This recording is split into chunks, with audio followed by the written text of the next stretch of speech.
noite, programa Pense e Repense está no ar. Um programa da Igreja do Evangelho Quadrangular, uma igreja para a sua família. O programa de hoje ele é um pouco diferente. Ao invés das entrevistas, hoje nós lhe convidamos para entrar na nossa igreja. De que forma? Através das pregações. Todas as nossas pregações, elas são filmadas e hoje eu quero convidar você para assistir conosco uma das nossas pregações. Tenho certeza que essa palavra, ela vai tocar de forma poderosa, de forma especial na sua vida, no seu coração. Agora, uma coisa que a gente sempre lembra, né? Não adianta a pessoa apenas ouvir a palavra e não transformar isso em aplicabilidade na sua vida. Você precisa colocar em prática. Quando a gente coloca a palavra de Deus em prática na nossa vida, a gente passa a ter uma vida realmente abençoada, feliz e diferenciada. Agora, essa aplicação da palavra de Deus na nossa vida, ela se dá com a ajuda do próprio Deus. Tem coisa que não é fácil da gente fazer. Por exemplo, a Bíblia vai e nos ensina assim: você deve perdoar as pessoas que lhe ofendem. Aí um dia um amigo meu me disse uma coisa tão profunda, sabe? A gente estava conversando sobre isso, sobre perdão, sobre a dificuldade que algumas pessoas têm para perdoar. E ele disse assim, ele falou assim: Luiz, o que as pessoas precisam se lembrar é que perdão é dom de Deus. Ou seja, se é um dom de Deus, é Deus que dá. Eu tenho que pedir a Deus que me dê essa condição de conseguir perdoar. Às vezes a gente fica procurando certas qualidades dentro de nós mesmos. Aí a gente não vai conseguir. Você tem que procurar isso em Deus. Deus, me ajude, me ensine, me dê essa bênção de poder perdoar, de conseguir perdoar. Então você vai conseguir. Ou seja, a aplicação da própria palavra de Deus depende da própria ajuda de Deus sobre a nossa vida. Mas isso a gente tem que pedir. Então, que você peça ao Senhor que Ele ajude a colocar a palavra dEle em prática na sua vida. Tá certo? Vamos assistir agora esta mensagem e eu volto no final para o nosso momento de oração.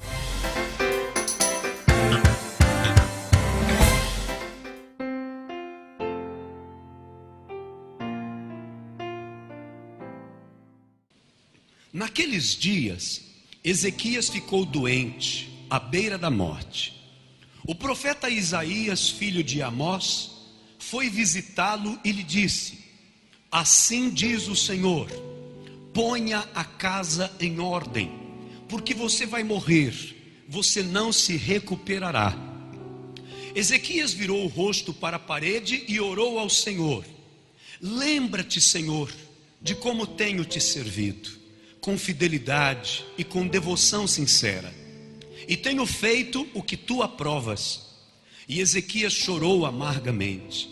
Então a palavra do Senhor veio a Isaías: vá dizer a Ezequias, assim diz o Senhor, o Deus de seu antepassado Davi: ouvi sua oração e vi suas lágrimas, acrescentarei 15 anos à sua vida, e eu livrarei você e esta cidade das mãos do rei da Assíria. Eu defenderei esta cidade. Este é o sinal de que o Senhor fará o que prometeu. Farei a sombra do sol retroceder os 10 degraus que ela já cobriu na escadaria de Acás, e a luz do sol retrocedeu os 10 graus que tinha avançado. Amém. Graças a Deus. Podem se assentar. Nós temos nessa história, eu poderia chamar de uma dica extraordinariamente poderosa para alcançarmos bênçãos na nossa vida. Nós temos nessa história uma lição de como Deus pode atender a oração de uma pessoa. O rei Ezequias, ele tinha feito o que era agradável aos olhos do Senhor. Na história que compartilhamos com vocês no último domingo, nós lembrávamos de que este homem, ele tinha tudo para ter seguido os exemplos ruins do seu pai. O seu pai governou durante 16 anos. Se ele começou a governar com 25, quer dizer que o seu pai começou a governar quando ele tinha 9 anos de idade. Ele, portanto, acompanhou toda a sua adolescência e a sua entrada como jovem adulto, vendo o seu pai trabalhar como rei. Seria natural de que ele copiasse o seu pai. É natural de que os filhos copiem o pai, principalmente quando o pai exerce a mesma função, e o filho vai exercer a mesma função do pai. Mas ele, sabiamente, ao invés de olhar para os exemplos negativos do seu pai, ele foi mais lá atrás e olhou para os exemplos do rei Davi, e procurou copiar Davi, na principal qualidade de Davi, que era a de procurar fazer a vontade de Deus. E com isso ele teve o seu reino, o seu reinado aprovado. A Bíblia chega a dizer que tudo que ele fazia, o Senhor o fazia prosperar. Mas tem um fato que ocorre mais ou menos no meio do seu reinado. Quando ele completa por volta de 37, 38 anos de idade, ele é acometido de uma enfermidade, uma ferida, possivelmente um ferimento de guerra, e ele adoece de tal forma que Deus manda um recado para ele. Deus chama o profeta Isaías e diz: Isaías, vá até o palácio, procure Ezequias e diga para ele que eu, o Senhor, estou dizendo assim: arrume a sua casa, porque dessa doença você não se recuperará, você vai morrer. E se alguém entende isso como algo ruim, irmãos, eu confesso a vocês que eu não. Eu entendo isso como uma grande bênção, um grande privilégio. Imagine a oportunidade que Deus estava dando a ele, dele saber que iria morrer e poder consertar coisas, poder se preparar para isso, inclusive como rei, podendo separar ou preparar o seu sucessor. Isso é um privilégio.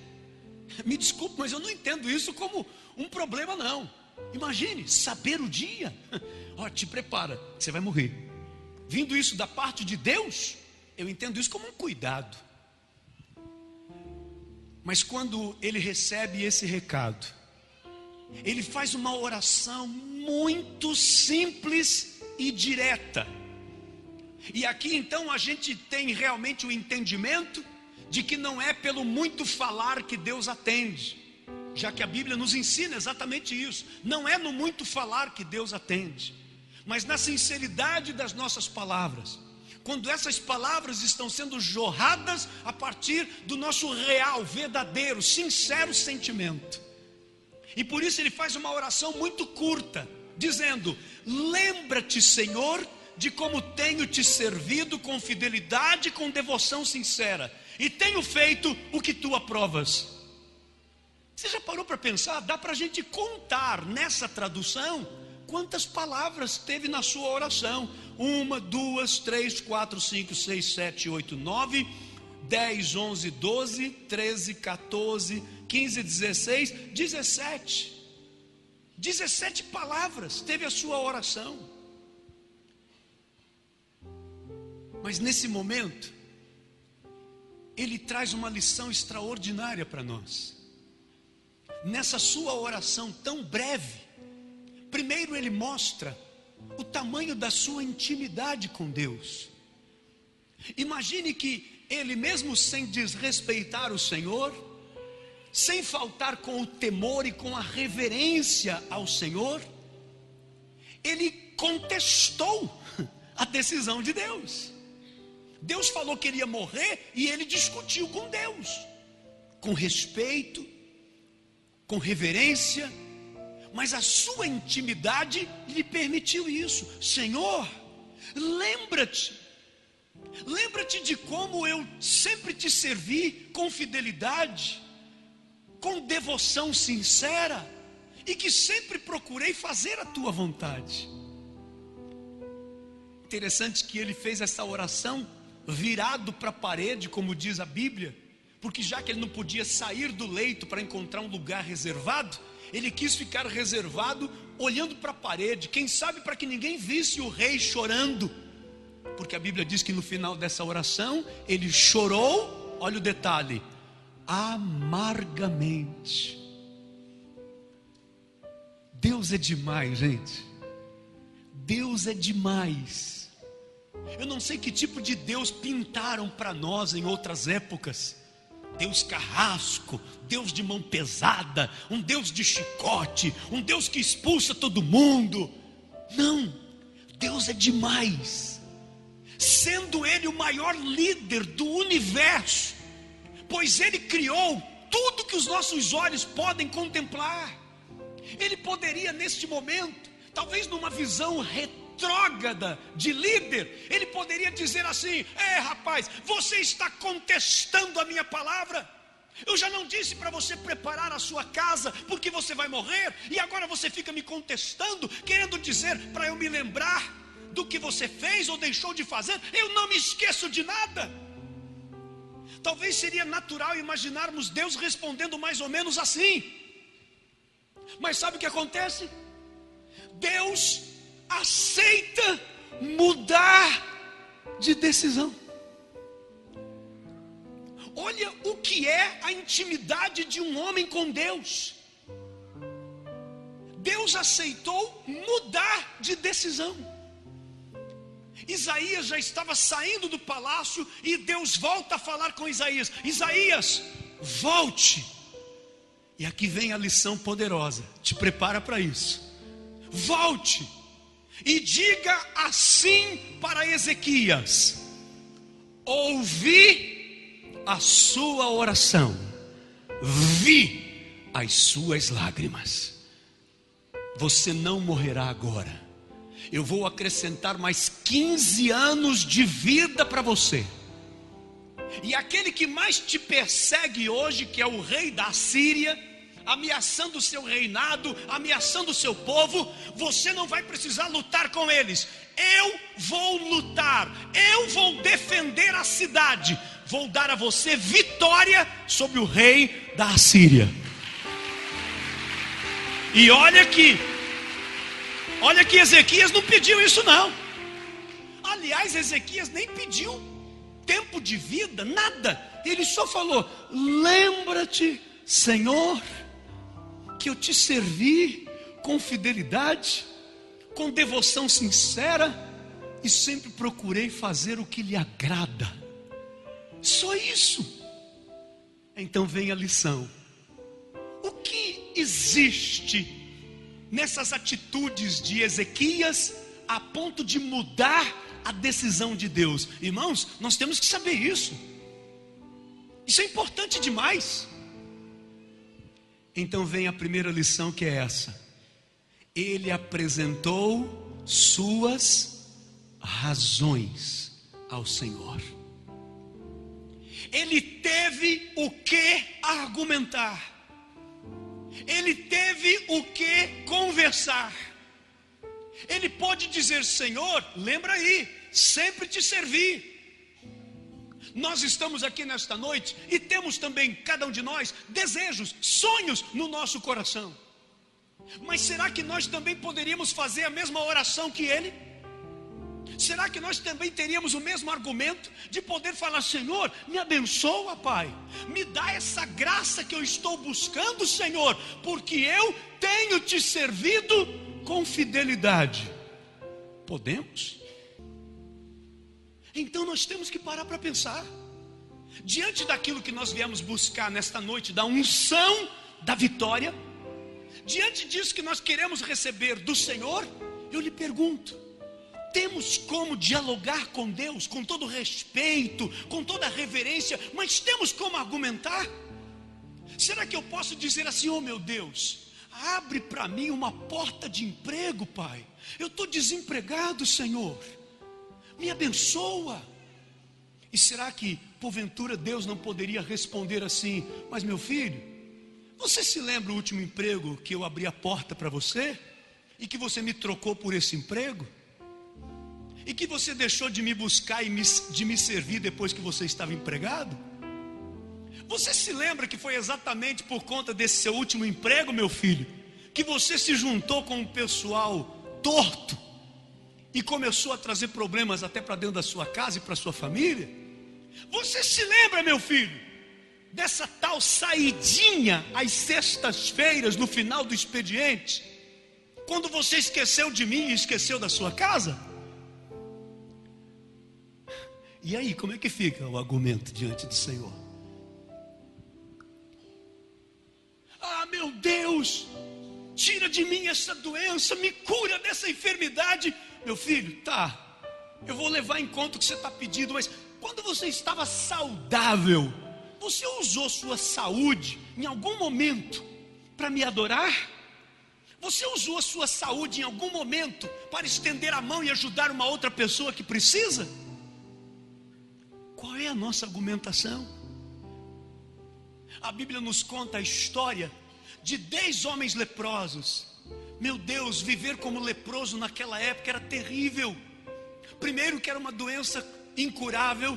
Segundo, que era uma doença considerada como um pecado, um castigo de Deus na vida da pessoa, e por isso ninguém se aproximava da pessoa. Ela era chamada de imunda, impura, em todos os sentidos, não apenas físicos, mas era também no sentido espiritual.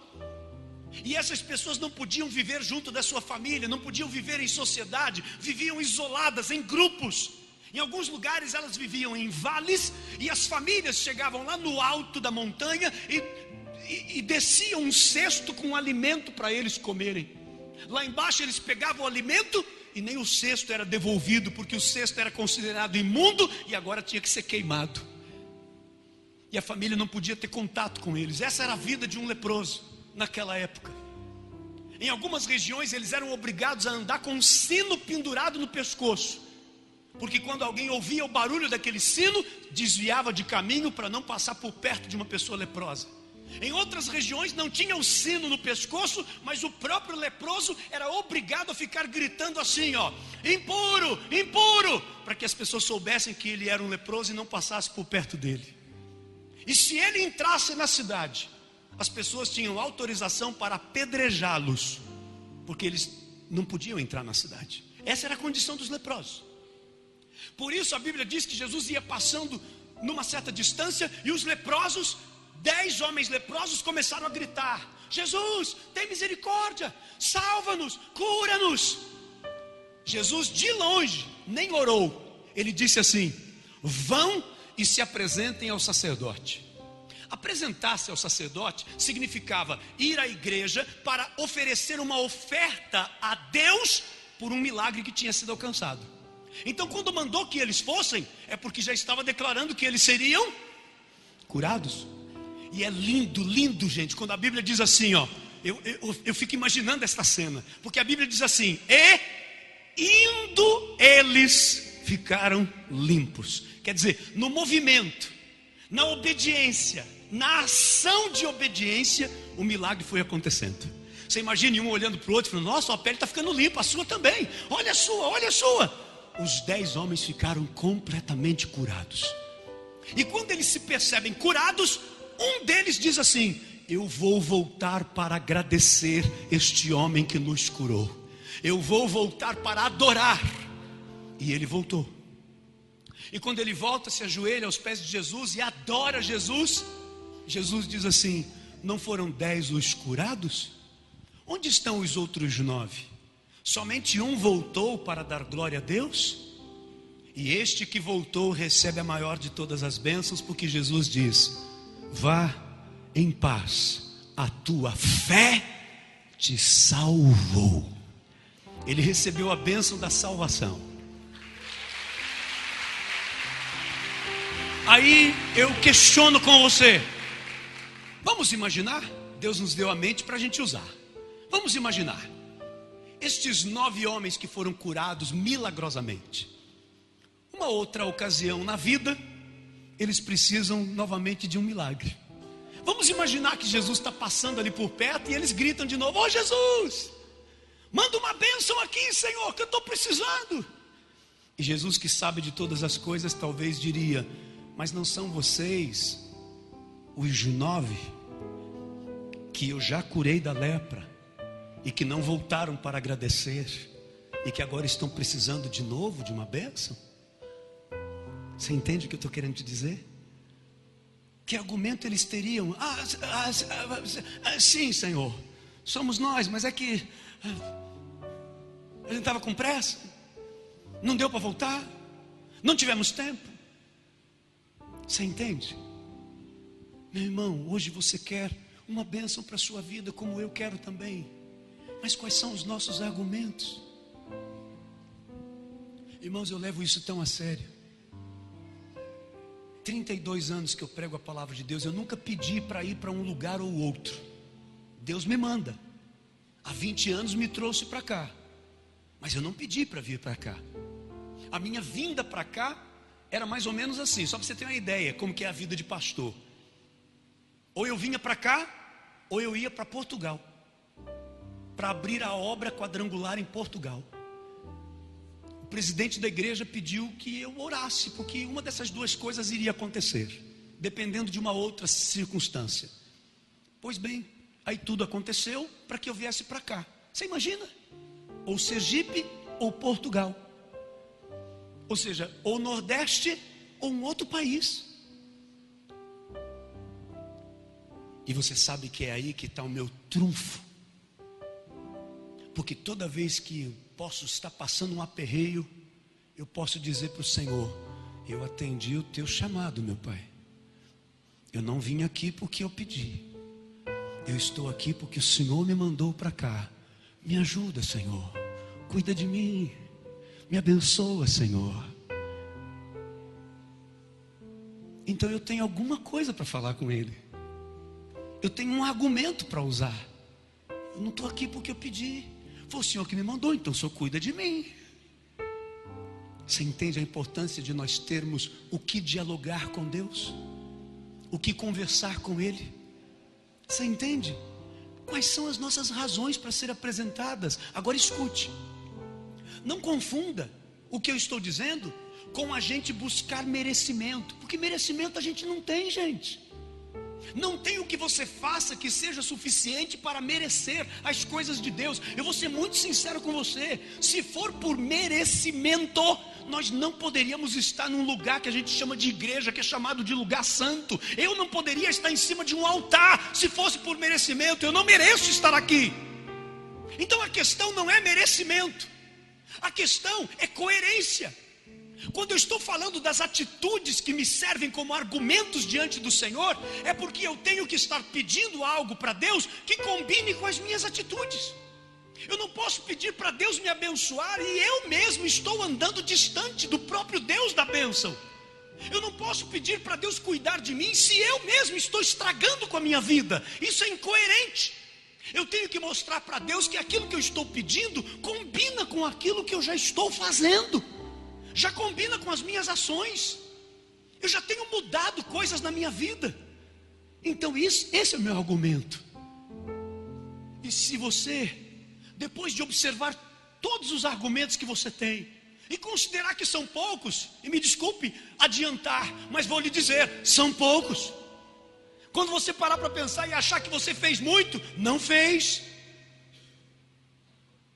Mas então você conta com a segunda lição dessa história: a misericórdia de Deus.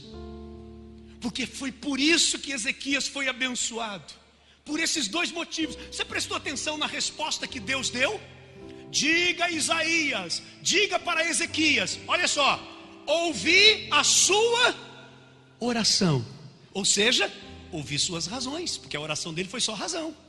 Lembra-te, Senhor, que eu te servi com fidelidade, tá? Então quando ele diz ouvi sua oração, eu ouvi seus argumentos, eu ouvi suas razões, eu ouvi o que você tinha para me apresentar. Então esse foi o primeiro item.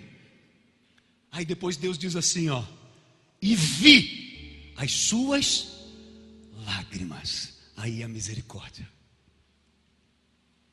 Porque quando a Bíblia diz que ele chorou o que, gente?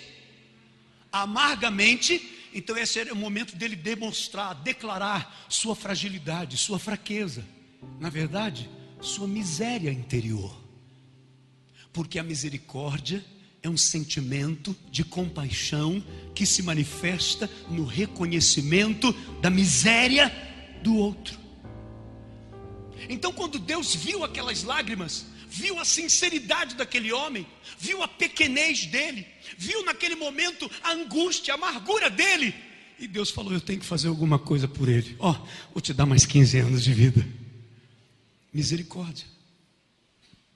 Essas duas coisas, olha aqui para mim, escute isso, gente, é revelação da palavra.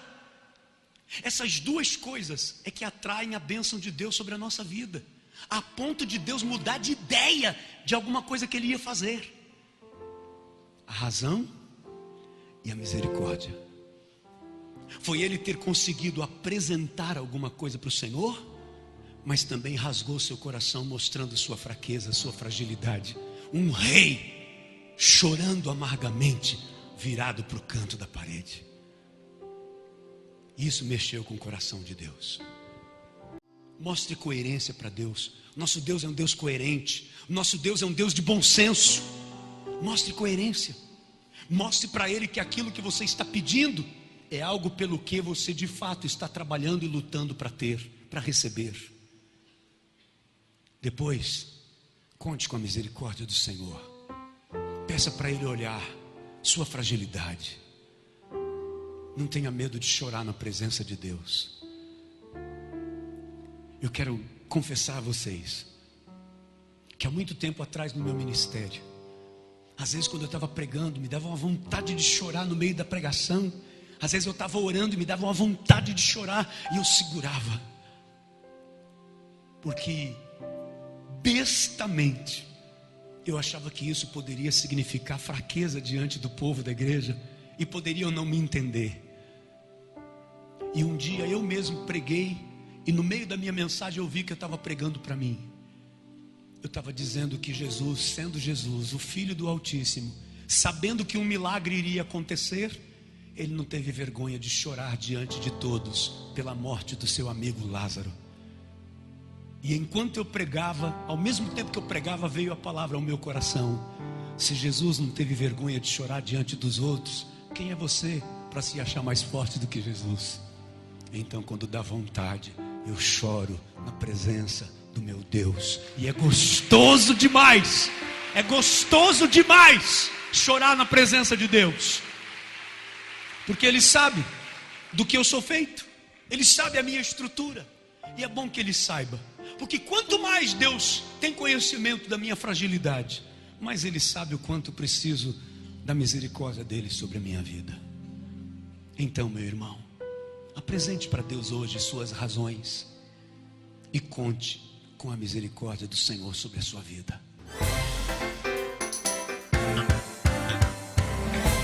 Eu espero que essa palavra tenha tocado na sua vida de uma forma especial, de uma forma poderosa. Vamos orar?